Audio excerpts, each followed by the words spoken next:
Mobile से भी brain tumour होता है, ये भी सुनने में आ रहा है। अगर मोबाइल से ट्यूमर होने का चांसेस तो है। ट्यूमर्स जो है ये अलग अलग तरीके का होता है। कुछ ट्यूमर्स को हम लो ग्रेड ट्यूमर्स कहते हैं और कुछ ट्यूमर्स हाई ग्रेड माना जाता है।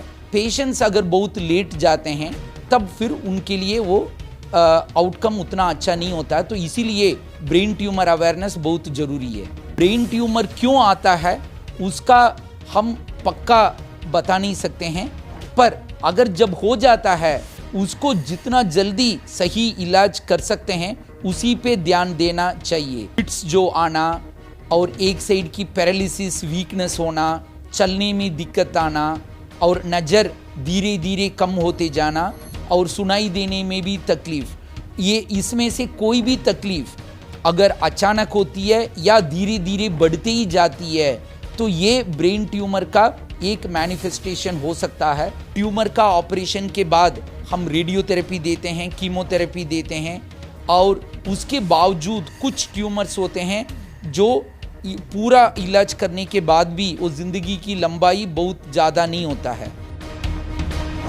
नमस्कार, आप देख रहे हैं पंजाब केसरी टीवी। आज वर्ल्ड ब्रेन ट्यूमर डे है। 8 जून को ये डे बनाया जाता है। क्यों ये बनाया जाता है, कितने लोग इस बीमारी से ग्रस्त होते हैं, ट्यूमर आखिरकार होता क्यों है, पीजीआई के स्पेशल न्यूरोसर्जन डॉक्टर एस दंडापानी हमारे साथ हैं, उनसे खास बातचीत करते हैं। सर, पंजाब केसरी टीवी में आपका स्वागत। Hi, hello, good morning. Sir, world brain tumour day है, क्यों ये डे स्पेशली मनाया जाता है 8 जून को, और ट्यूमर होता कैसे है, इसके बारे में?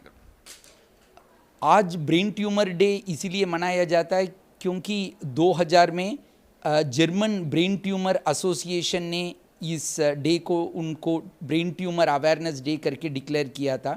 तो इसीलिए इस डे को सब लोग चूज़ करके इसी को फॉलो करते आ रहे हैं।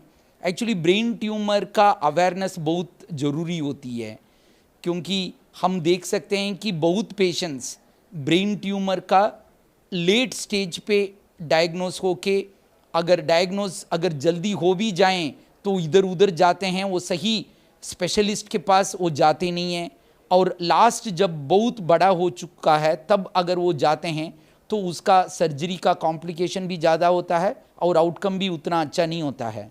सो सबको जल्दी पिकअप करना चाहिए ट्यूमर को और सही टाइम पे एक्सपर्ट डॉक्टर न्यूरोसर्जन के पास जाके सही सलाह लेके उसको फॉलो भी करना चाहिए। जितना जल्दी हम इलाज शुरू कर लेते हैं उतना अच्छा आउटकम होती है। आजकल हर बड़े हॉस्पिटल में जहाँ पे न्यूरोसर्जरी की फैसिलिटी है वहाँ पे अगर जल्दी पेशेंट पहुँच जाता है तो मोस्ट ऑफ द पेशेंट्स को अच्छा आउटकम मिल सकता है। पर पेशेंट्स अगर बहुत लेट जाते हैं तब फिर उनके लिए वो आउटकम उतना अच्छा नहीं होता है। तो इसीलिए ब्रेन ट्यूमर अवेयरनेस बहुत ज़रूरी है। सर, ब्रेन ट्यूमर की अगर हम बात करें, ब्रेन ट्यूमर होता क्यों है, क्या इसके कारण है, क्या इसकी वजह है? ब्रेन ट्यूमर का अलग अलग कारण है। कुछ जेनेटिक कारण हो सकता है, कुछ एनवायरनमेंटल फैक्टर हो सकता है, बट सिर्फ 2-3 कारण बोलना नामुमकिन है। ब्रेन ट्यूमर क्यों आता है उसका हम पक्का बता नहीं सकते हैं, पर अगर जब हो जाता है उसको जितना जल्दी सही इलाज कर सकते हैं उसी पे ध्यान देना चाहिए। बहुत सारी जगह पे रिसर्च चल रही है कि क्यों ब्रेन ट्यूमर आती है और उसको कैसे प्रिवेंट कर सकते हैं, पर उसका अभी सही जवाब नहीं है। तो इसीलिए अभी अवेयरनेस सिर्फ अर्ली डायग्नोसिस और अर्ली ट्रीटमेंट के ऊपर जाना चाहिए। सर, अगर किसी व्यक्ति को ब्रेन ट्यूमर है तो उसको कैसे पता चलता है, वो अर्ली डायग्नोस कैसे करवाए, उसको क्या क्या लक्षण है जिससे पता चल सकता है कि ब्रेन ट्यूमर है? अगर किसी को सिर दर्द हो रही है अचानक या बढ़ते हुए, सिर दर्द के अलावा उल्टी और फिट्स जो आना और एक साइड की पैरालिसिस, वीकनेस होना, चलने में दिक्कत आना और नज़र धीरे धीरे कम होते जाना और सुनाई देने में भी तकलीफ, ये इसमें से कोई भी तकलीफ अगर अचानक होती है या धीरे धीरे बढ़ती ही जाती है तो ये ब्रेन ट्यूमर का एक मैनिफेस्टेशन हो सकता है। अगर किसी को इसमें से कोई भी चीज़ अगर बढ़ते हुए अगर उनको लगता है तो तुरंत उनको कॉन्ट्रास्ट एमआरआई करना चाहिए ब्रेन का, और अगर पता चलता है कि उसमें कोई ट्यूमर है तो तुरंत बड़े हॉस्पिटल जहाँ पे न्यूरोसर्जरी फैसिलिटी है उनके पास जाके सही सलाह लेना चाहिए।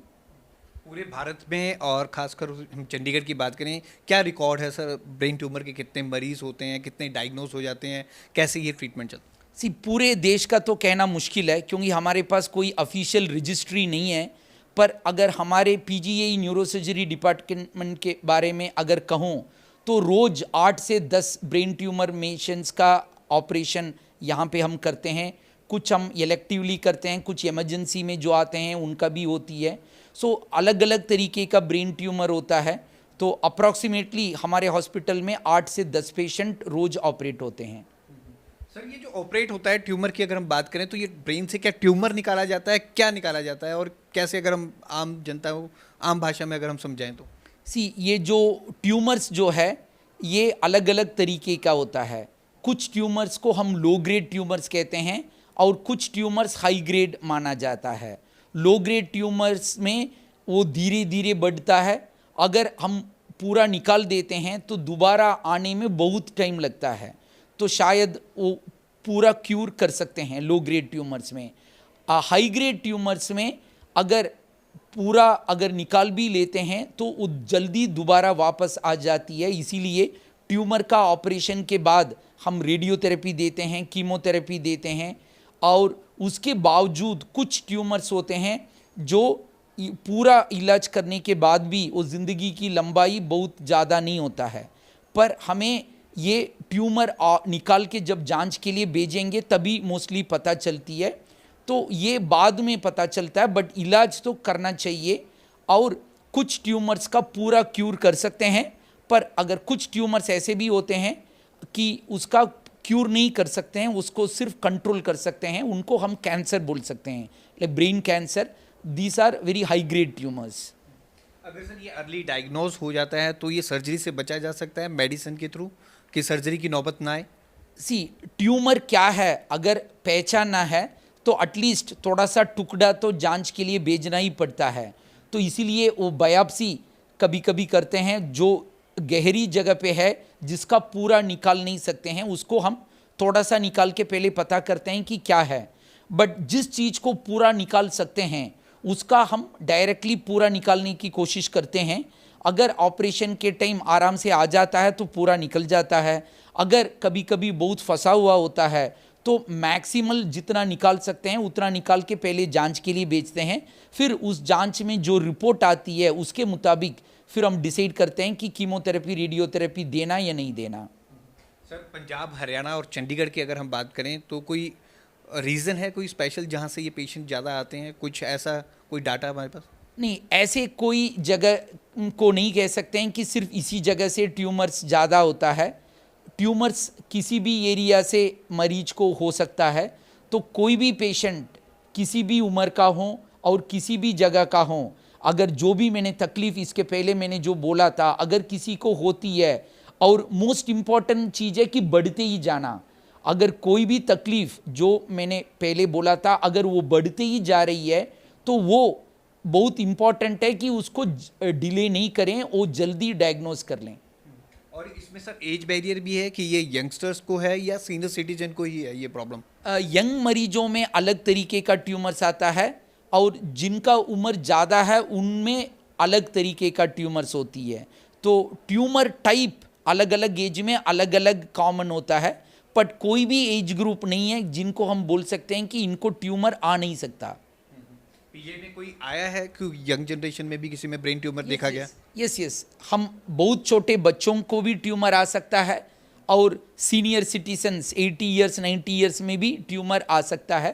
वो ट्यूमर का टाइप अलग होती है और लोकेशन अलग होती है, उसके बेसिस पे हम इलाज करते हैं।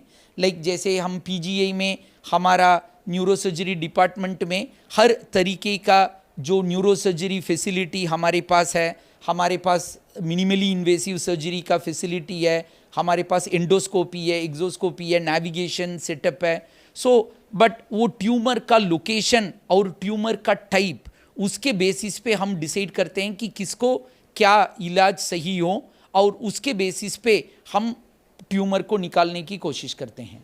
सर ऐसा भी सुनने में आ रहा है कि जैसे हम यंग जनरेशन है ज़्यादातर मोबाइल का यूज़ करते हैं, तो मोबाइल से भी ब्रेन ट्यूमर होता है, ये भी सुनने में आ रहा है। सी अगर मोबाइल से ट्यूमर होने का चांसेस तो है, पर अगर ये बोलने से कोई मोबाइल को तो यूज़ करना बंद तो नहीं करने वाले हैं, बट किसी अलार्मिंग डेटा नहीं है कि मोबाइल यूज़ को टोटली बंद करना चाहिए करके।